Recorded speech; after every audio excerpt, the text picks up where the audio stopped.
काल तुम्ही Facebook post केली आहे. इच्छाधारी नागाप्रमाणे भूमिका बदलण्यास शरद पवार पटायत. खरं तर पवार साहेबांची राजनीतीच मुळामध्ये या महाराष्ट्रामध्ये फक्त निवडणुका जिंकण्याचं तंत्र आत्मसात केलेला हा नेता आहे. पवार साहेबांची ओळख म्हणजे दगाबाज नेता. पवार साहेबांची ओळख म्हणजे बोलायचं एक आणि कहणी एक आणि कथनी एक. पवार साहेबांचं राजकारण म्हणजे ज्यावेळी ते ओबीसींच्या बाजूनं गळा काढतात त्यावेळी ते ओबीसींच्या विरोधामध्ये षडयंत्र रचत असतात. पवार साहेबांचं राजकारण म्हणजे एका बाजूला जरांगे नावाच्या बबड्याला फ्युएल पुरवणारे, रसद पुरवणारे, त्याचं आंदोलन उभं करणारे, त्याला सपोर्ट करणारे, तिथं जाऊन भेट देणारे हेच शरदचंद्रजी पवार आज मात्र ओबीसींच्या बाजूनं मंडल यात्रा नागपुरामधून सुरू करतायत.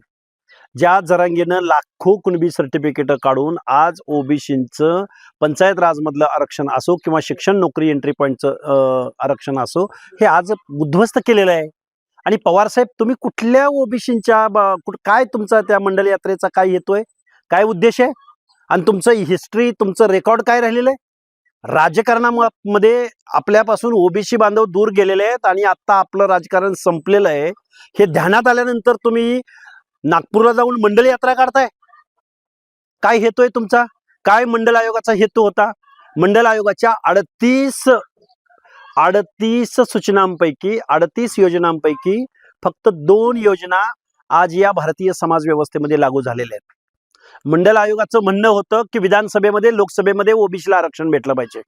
मंडल आयोगाचं म्हणणं होतं की यांना आर्थिक नियोजन झाली पाहिजेत, यांना बजेटरी तरतुदी झाल्या पाहिजेत. मंडल आयोगाचं म्हणणं होतं की गावगाड्यातल्या ओबीसीला जर निर्णय प्रक्रियेत घ्यायचा असेल तर त्यांना जमिनीचं सुद्धा वाटप केलं गेलं पाहिजे. पवार साहेब तुम्ही कारखानदारांचे नेते, वतनदारांचे नेते, जहागीरदारांचे नेते, तुम्ही महाराष्ट्रामध्ये अख्खा महाराष्ट्र तुम्ही ओरबाडून खाल्ला. पाहुण्या रावळ्याच्या पलीकडं कुटुंबाच्या पलीकडं महाराष्ट्रामध्ये कुणाला तुम्ही मान सन्मान इज्जत दिली नाही. निर्णय प्रक्रियेमध्ये त्यांना तुम्ही सामावून घेतला नाही. ज्या पद्धतीनं एखादा विषारी नाग असावा, इच्छाधारी नाग असावा, त्या पद्धतीनं महाराष्ट्राच्या राजकारणाभोवती तुम्ही वेटाळा घालून बसलेले आहात.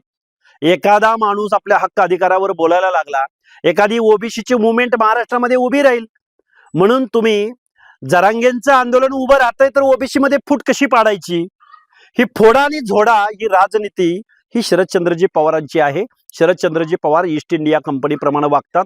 महाराष्ट्रामधल्या ओबीसींचं, भटक्या विमुक्त जाती जमातींचं 50% जास्त लोकसंख्येचं जर या बहुजनांचं अंतकरण जर तुम्ही समजून घेतलं असतं, तुम्ही व्याकरण निश्चित समजून घेतलं निवडणुका जिंकण्याचं, ते व्याकरण अडचणीत आलंय म्हणून तुम्ही मंडल यात्रा काढली.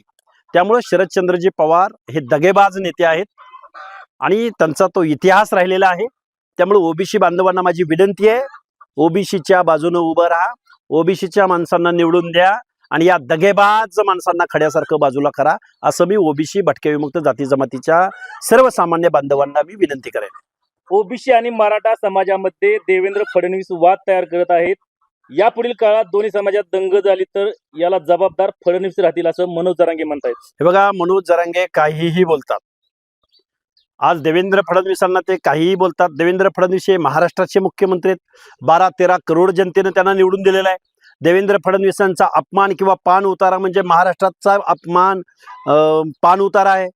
त्यामुळं आणि त्यांच्याकडेच तुम्ही मागणी करायला जाताय. त्यामुळे जरांगेंनी काय बोलावं काय नाही बोलावं ते त्यांच्या पात्रतेनुसार आणि कौतीनुसार बोलतील. पण देवेंद्र फडणवीसांना आमचं मात्र म्हणणं असं आहे, देवेंद्र फडणवीस साहेब ज्यांना सामाजिक न्याय मिळावा, ज्या गावकुसाबाहेरच्या बलुत्या आलुत्यांना, कारून आरूंना, भटक्या विमुक्त जाती जमातींना एक सोशल जस्टिस म्हणून मंडल आयोग लागू झालाय, तोच जर लाखो कुणबी सर्टिफिकेटद्वारे जर हे आरक्षण उद्ध्वस्त होणार असेल तर देवेंद्र फडणवीस साहेब तुम्ही या ओबीसींच्या बाजूने उभं राहा. ओबीसी तुमचा डीएनए आहे, हे फक्त स्टेजवर बोलून चालणार नाही तर तुम्ही या आरक्षणाच्या बाजूने उभं राहिलं पाहिजे. उद्या पंचायत राजच्या निवडणुकीमध्ये गावोगावी बोगस कुणब्याची सर्टिफिकेट 25,000 पासून 4-5 लाख रुपयापर्यंत या जरांगेच्या पिलावळीनं हे बोगस कुणब्याची सर्टिफिकेट काढलेत आणि ओबीसीचं आरक्षण संपवलेलं आहे. जर मराठा बांधव जर ओबीसी मध्ये सामील झाला तर शिक्षणामध्ये, नोकऱ्यामध्ये, उद्या एखाद्या नगरपालिकेच्या निवडणुकीमध्ये, गावच्या सरपंच पदाच्या निवडणुकीमध्ये गावगाड्यातला बलुतेदार, अलुतेदार, भटक्या विमुक्त जाती जमाती यांच्या स्पर्धेमध्ये फडणवीस साहेब टिकतील का? तुम्हाला ठाम भूमिका घ्यावी लागेल. ठाम सामाजिक न्यायाच्या प्रतीक्षेमध्ये असणाऱ्या लोकांच्या पाठीशी उभं राहावं लागेल. फक्त ओबीसी डीएनए आहे असं म्हणून चालणार नाही. जरांगेंनी काय बोलावं काय नाही बोलावं हा जरांगेचा प्रश्न आहे.